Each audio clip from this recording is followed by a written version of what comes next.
Hello everyone, welcome to Parul physics केवी।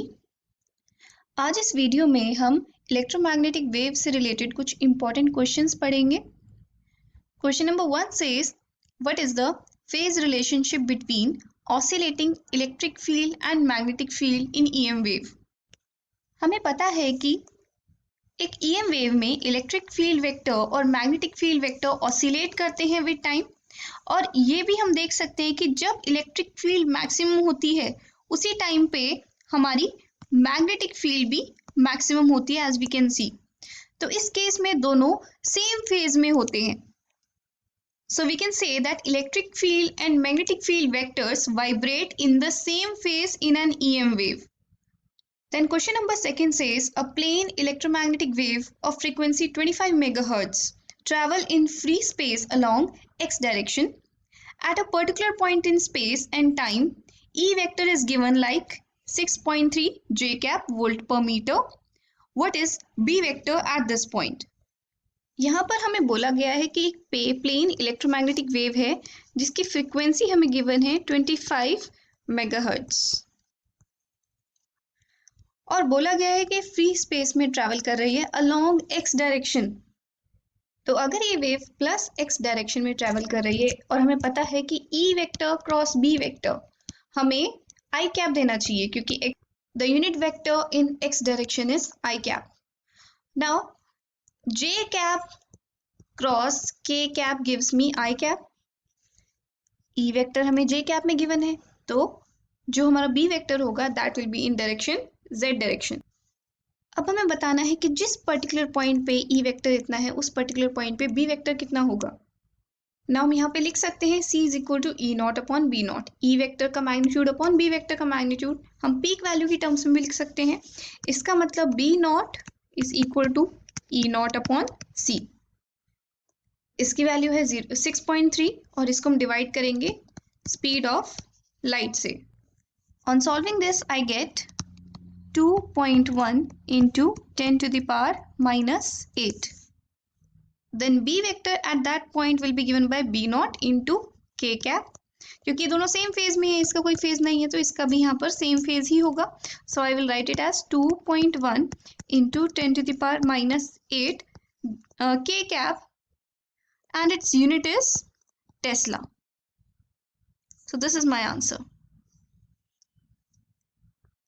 तो इसमें आप देख सकते हैं कि फ्रीक्वेंसी का कोई यूज नहीं है, it is just an extra information given in the question.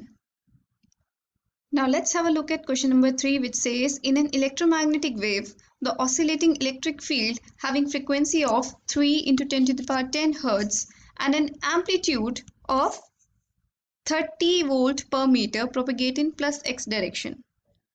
Question के अकॉर्डिंग हमसे बोला गया है कि हमारे पास एक ईएम वेव है जिसकी फ्रीक्वेंसी है 3 into 10 to the power 10 hertz, और उसका जो इलेक्ट्रिक फील्ड वेक्टर जो इसकी मैक्सिमम वैल्यू है that is 30 volt per metre. हमें बताना है what is the wavelength of EM wave.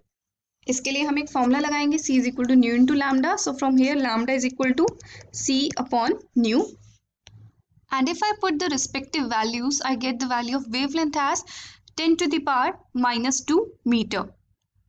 Second part में हमें मैग्नेटिक फील्ड वेक्टर का एक्सप्रेशन लिखना है।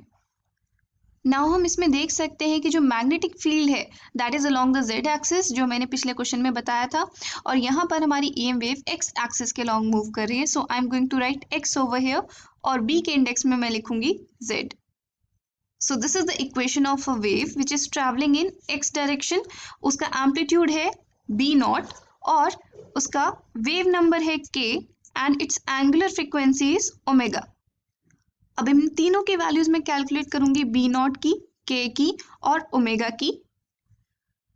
तो इन तीनों की वैल्यूज मुझे मिलती है, बी नॉट की वैल्यू है 10 to the power minus 7 Tesla, के की वैल्यू आती है 2.10 to the power 2 metre inverse, and omega की वैल्यू है 6 pi into 10 to the power 8 radians per second.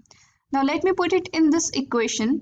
हमें मिलेगा the expression for the corresponding magnetic field vector. Now let's discuss a similar question the oscillating magnetic field in a plane EM wave is given by, हमें magnetic field vector दे रखा है, उसकी equation दे रखी है, हमें बताना है कि वेवलेंथ क्या है इलेक्ट्रोमैग्नेटिक वेव की, और हमें ऑसिलेटिंग इलेक्ट्रिक फील्ड का एक्सप्रेशन लिखना है, just vice versa of question number 3। तो अगर आप इस इक्वेशन से कंपेयर करें, आपको दिखेगा कि हमारा magnetic field vector Y direction में ऑसिलेट कर रहा है, और अगर देखें यहाँ पर -kx किसके बराबर है, +300 के। इट मीन्स, देखो k की वैल्यू तो नेगेटिव हो नहीं सकती, it means our wave is propagating in negative x direction, then our electric field vector has to be in +z direction. Now दोनों इक्वेशंस को कंपेयर करने पे हमें मिलता है ओमेगा और k की वैल्यू, b नॉट की वैल्यू हमें गिवन है, इट्स 8 × 10⁻⁻6 मीटर।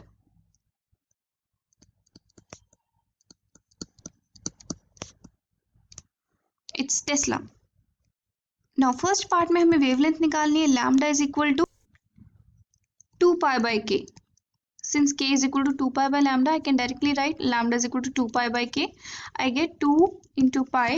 k की वैल्यू हमें गिवन यहाँ पर है 300 pi. So on solving this, I get 1/150 meter, और this is equal to 2/3 centimeter. Second part में हमें ऑसिलेटिंग इलेक्ट्रिक फील्ड का एक्सप्रेशन लिखना है। सो सबसे पहले हमें मैक्सिमम एम्पलीट्यूड निकालना पड़ेगा, E0 is equal to B0 into C, since E0/B0 is equal to C. So I'm going to write 8 × 10⁻⁻6, 8 × 10⁻⁻6 into speed of light 3 × 10⁸. This is the amplitude of oscillating electric field vector. So Ez is equal to 2400 sine of 2 × 10⁻11t plus 300 πx volt per meter in the direction of k cap, which is the unit vector along z axis. क्योंकि हमारा b vector और e vector same phase में oscillate करते हैं, इसका मतलब हमें sign का जो आर्ग्यूमेंट है एज इट इज हम दोनों में कॉपी कर सकते हैं। So I hope this worksheet is clear to you. That's all for now. Have a good day.